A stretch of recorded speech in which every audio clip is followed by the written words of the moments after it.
5 ऐसी मिस्टेक्स जो हर बच्चा अपने बोर्ड एग्जाम में करता है, आपको वो 5 मिस्टेक्स नहीं करनी है। इसलिए कहते हैं कि वर्क स्मार्ट नॉट हार्ड। आपको स्मार्ट वर्क के ऊपर ज्यादा फोकस करना चाहिए।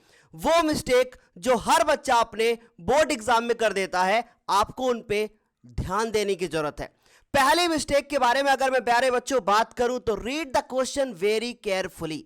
बिकॉज ऑफ जब आप क्वेश्चन को केयरफुल रीड नहीं करते हैं देन मिस्टेक्स बहुत सारी हो जाती हैं। जैसे कि अगर आपने किसी एक क्वेश्चन को पढ़ा और स्पेशली अगर मैथ्स में आपने क्वेश्चन को ढंग से नहीं पढ़ा तो मिस्टेक्स हो जाती हैं। और आप जब उस क्वेश्चन को करते हुए आते हैं, अगर वो क्वेश्चन प्रूफ करने वाला होता है तो बच्चों क्या होता है कि आपको बाद में पता चलता कि हां मैंने क्वेश्चन को केयरफुली रीड नहीं किया है। तो आपको अपना पेपर में क्वेश्चन जो है वो भैया बहुत अच्छी तरीके से रीड करके जाना है।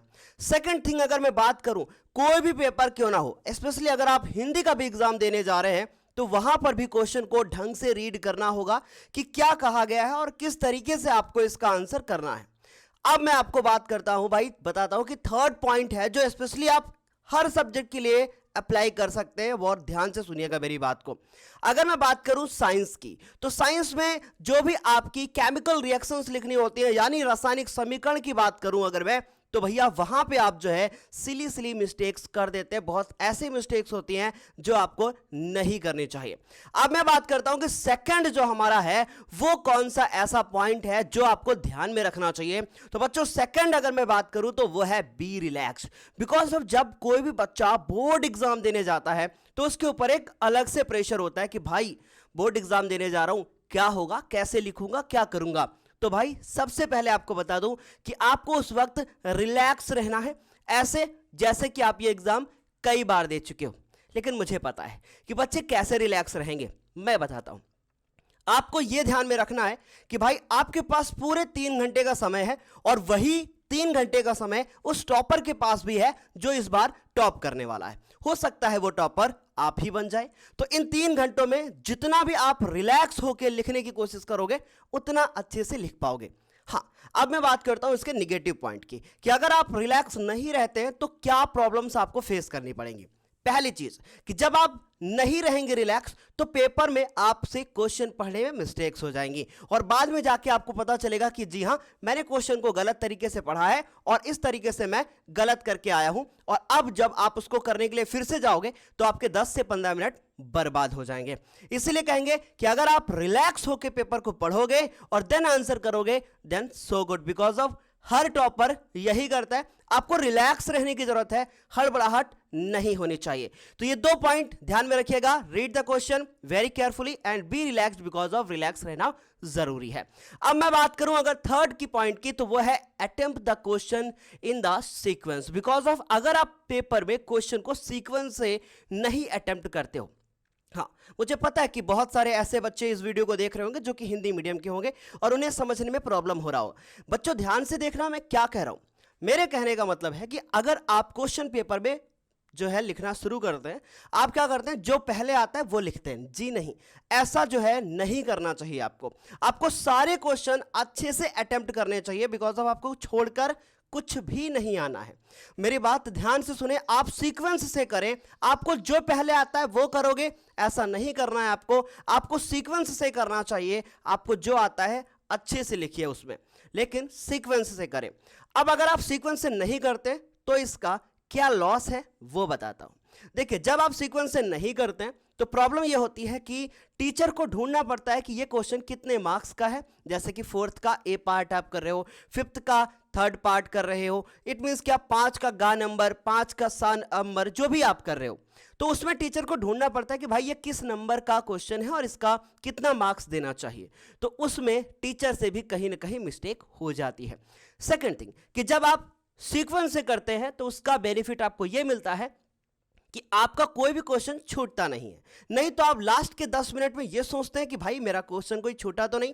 जब आप सीक्वेंस से करते जाते हैं तो टाइम भी मैनेज हो जाता है मेरे प्यारे बच्चों।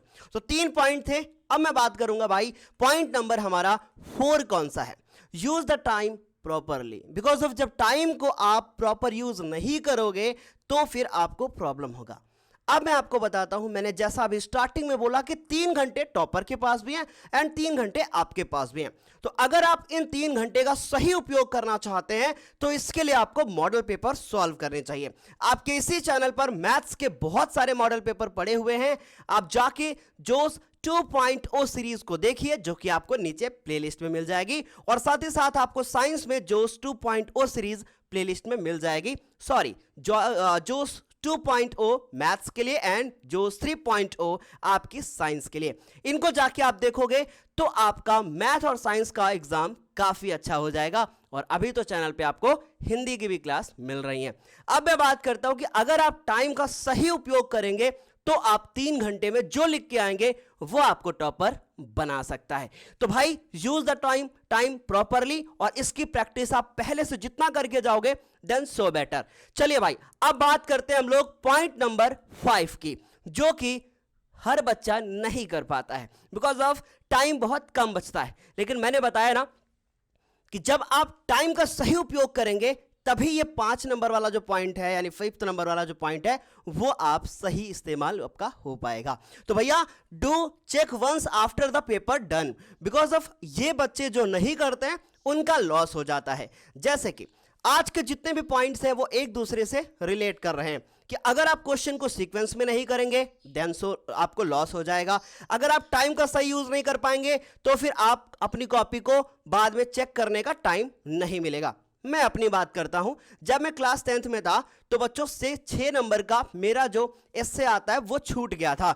लेकिन जब मैंने अपना चेक किया दोबारा तो पता चला कि भाई ये 6 मार्क्स का जो क्वेश्चन है वो छूट गया है। उस टाइम पे 6 मार्क्स था 6 मार्क्स का क्वेश्चन था। आई डोंट नो कि अभी वो कितने नंबर का होगा, बट हाँ एक बार अपनी कॉपी को चेक जरूर करना चाहिए। मतलब अगर आपका पेपर 3 आवर्स का है, इट मींस 3 घंटे का पेपर है, तो आपको कम से कम 10 मिनट जरूर बचाने चाहिए ताकि अपनी कॉपी को एक बार फिर से चेक कर सके आप। और अगर आप चेक करोगे तो कहीं ना कहीं छोटी छोटी मिस्टेक्स मिल जाएंगी। और सेकंड थिंग कि आप जो है कहीं पर लाइन वगैरह जो है खींचना भूल गए होंगे तो वो भी आप कर सकते हो। लाइन अप में भी आपकी कॉपी अच्छी लगती है देखने में, तो ये चीज ध्यान रखनी है। अब इन 5 पॉइंट के बाद एक पॉइंट मैं अपनी तरफ से फिर ऐड करूंगा जो कि बहुत इंपॉर्टेंट है, इसके बारे में आपको कोई नहीं बताता। भाई वो पॉइंट ये है कि आपको अपनी कॉपी पर सिग्नेचर जरूर करने हैं, और साथ ही साथ आपके टीचर के भी सिग्नेचर होने चाहिए। आप ये चेक कर लें कि आपका सिग्नेचर हुआ है या नहीं, या फिर टीचर का सिग्नेचर हुआ है या नहीं। ये जरूर ध्यान में रखना। ये अलग अलग बोर्ड्स के लिए अलग अलग हो सकता है कि हो सकता है किसी भी बोर्ड में आपके सिग्नेचर नहीं होने चाहिए, या हो सकता है कि किसी बोर्ड में आपके सिग्नेचर जरूर हो कॉपी पर। इन चीजों पर जरा गौर करके ध्यान से रखना भाई, मेरी बातें बहुत अच्छे से सुनिएगा। तो उम्मीद है कि आपने इन पॉइंट्स को बहुत अच्छी तरीके से सुना होगा। ऑल द वेरी बेस्ट, 4 के आना है एग्जाम में, ऑल द वेरी बेस्ट।